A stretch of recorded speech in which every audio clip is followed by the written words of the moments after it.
Samson kwa huzuni na kujikuta machozi yakimdondoka. Hivyo akaanza kusema kwa kulalamika, Samson, kwa nini hautaki kunielewa? Mbona kila kitu nimeshakiweka wazi kwako? Unafahamu nia na madhumuni ya mimi kufanya hivi. Wewe ndio mwanaume na kupenda kwa moyo wangu wote. Yule Michael ni kama kiburudisho tu kwangu. Simpendi, ile nipo naye kwa lengo la kutaka pesa zake. Anihudumie na nipatie kile anachotaka. Samson akajikuta akidondoka machozi, alafu akasema kwa unyonge, alafu wewe unafanya kazi na unapata mshahara mzuri, lakini unataka kusema kwamba huo mshahara wewe haukutoshi? Wewe Michael unampenda, ndio maana upo naye. Hilo swala la kusema kwamba unataka pesa zake ni uongo. Sasa basi ni heri ubaki na yeye kuliko mimi navyoumia kwa sababu yako wewe na yeye. Yule ndo mwanaume wa hadhi yako. Wote mna maisha mazuri, muna kazi nzuri, muna elimu ya kutosha, mnaendana sana. Lakini mimi niache Arafa. Sitaki kumkufuru Mungu wangu kwa kuamua kuwachukua wazazi wangu mapema, ili hali bado nilikuwa nawategemea. Laiti kama wazazi wangu wangekuwepo, ninaamini maisha yangu yasingekuwa hapa yalipo sasa. Ningekuwa nina kazi na maisha mazuri. Arafa, nenda. Ninaamini kama nimeweza kuishi mpaka leo bila ya uwepo wa wazazi wangu, basi nitaweza kuishi hata bila ya wewe kwenye maisha yangu. Niache nibaki peke yangu. Hata kama ninaumia, lakini taratibu nitazoea. Arafa akasema, Samson, sitaki kukuacha. Mimi bado nakupenda na kuhitaji. Samson, kwa nini uniache aliyakuwa unatambua ninakupenda? Kwa nini uniache Samson? Why uniache wakati unajua kama tunapendana mimi na wewe?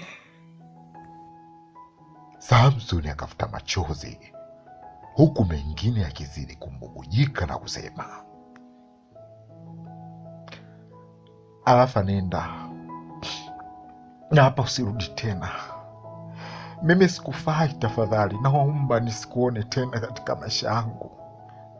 Sikuhitaji Arafa, moyo wangu unahitaji amani. Unahitaji kupumzika. Siwezi kusema kwamba sikupendi, lakini taratibu nitajifunza kutokukupenda. Naamini nitaweza. Sina haja ya kukupenda tena. Arafa akalia kwa sauti huku akisema, siwezi Samson, siwezi. Mimi siwezi kuishi bila wewe. Samson akamjibu kwa ukali, Arafa, I don't want to love you anymore. Just go. Arafa akamtazama Samson huku akilia kwa hisia kali sana. Kisha akachukua mkoba wake juu ya kitanda, akafungua mlango na kutoka nje haraka, ambapo alijikuta akigongana na Zuena, hali iliyopelekea Zuena kupepesuka ukutani, huku Arafa bila kujali aliondoka nje. Muda huo Samson akawa anajifuta machozi huku akiongea peke yake, moyo wangu tulia, taratibu utazoea. Kisha akasogea mbele ya kioo, akawa anajifuta machozi vizuri kwa kutotaka aonekane kama amelia. Mara akasikia mlango unagongwa, ikabidi aitikie, na hapo ndipo mlango ulipofunguliwa. Taratibu akaingia Michael. Samson akashusha pumzi nzito na kukunja sura, akawa anamtazama Michael kwa macho makali, huku Michael akasalimia kwa kusema, sasa hizi shemeji. Samson akageukia pembeni huku akizidi kukunja sura na kuanza kuhema juu kwa jazba. Kisha Michael akasema, shemeji samani, nimeelezwa kuwa dada yako alikuja huku. Sasa sijui ni kweli yupo huku ama hayu. Kabla Michael hajamaliza kuongea, akashtukia Samson akimjibu kwa hasira, hapa hayupo, ameshaondoka. Michael akakatisha kuongea na kumtazama Samson kwa mshangao, huku akionekana kubaki hoi. Alafu akaamua kunyamaza kimya kwa sekunde kadhaa, kisha akasema, okay, sawa basi, naomba nikuache shemeji, usiku mwema.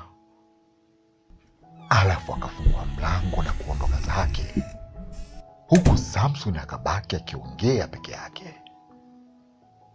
Eti shemeji, dada yako. Akamalizia kwa kufyonya kwa dharau. Alafu akaanza kukumbuka siku ambayo alikuwa amekaa kitandani na Arafa huku ameshikana mikono, ambapo Arafa alianza kumwambia, Samson mpenzi wangu, nakupenda sana, tena zaidi ya neno sana, na naomba tuzidi kuboresha penzi letu. Samson alipokumbuka hivyo, akatoka pale na kwenda kusimama ukutani huku akiongea kwa unyonge. Arafa, sitamani kukumbuka uwepo wako katika maisha yangu, lakini najikuta unajia kichwani. Yaani, sitaki kukumbuka tena wewe. Sitaki kukumbuka hata kidogo. Mara Samson akajipiga kwenye paji la uso kwa kiganja cha mkono, alafu akavaa viatu vyake na kuchukua funguo wa chumbani kwake, akaluki mlango na kutoka nje. Wakati akiwa anapita uani, akakutana na Zuena, ambapo walisalimiana na kisha Zuena akamuuliza, vipi, unasoka? Samson bila kujibu chochote akatoka nje, hali ambayo ilimwacha hoi Zuena. Baada ya hapo, Zuena akageuka kumtazama Aishit huku akimwambia, Aishit, mambo? Aishit akamjibu, freshi, habari za mahangaiko? Zuena akamjibu, salama kabisa, japo kwa nilikuwa nimesharudi, ila nikatoka tena kupeleka nguo ya mama Beka hapo mtaa pili. Naona jiandaa kwa ajili ya kwenda kwenye mihangaiko yako. Aishit akamjibu, kama unavyoona. Mara Bi Mwanaidi akatoka pale na kuanza kusema, kumbe umesharudi mwanangu, hata unishtui ujue mama yako limeshindaje leo. Vibaya hivyo. Sasa Zuena, chakula kipo ndani kwenye sufuria, mimi hata sijakipakua, na hapa natoka naenda kulala hapo msibani, kwa hiyo nitarudi kesho asubuhi. Kisha Bi Mwanaidi akaondoka na Zuena akaingia ndani. Baada ya robo saa kupita, wakati Keti akiwa amesimama kaunta anapiga stori na mhudumu mwenzake, mara yule mhudumu mwenzake akasema, mpendwa, tutapiga stori hapa hatutuzimaliza. Mteja yule anaingia, nenda kamsikilize. Keti alipogeuka nyuma na kumtazama vizuri, hapo ndipo aliposhtuka na kusema kwa mshangao, hey, maajabu haya jamani, hivi ninaona vibaya au? Yule mhudumu mwenzake akamuuliza, vipi shoga yangu, unamfahamu? Keti akamjibu, Ndiyo, namfahamu vizuri tu, ni mpangaji mwenzangu pale tunapoishi. Tangu nimemjua sijawahi kumwona anafika sehemu kama hizi, na cha ajabu zaidi, sitaki kuamini kwamba anakuja kupata kinywaji wakati hata hela kununua soda kuipata kwake kwa Mbinde.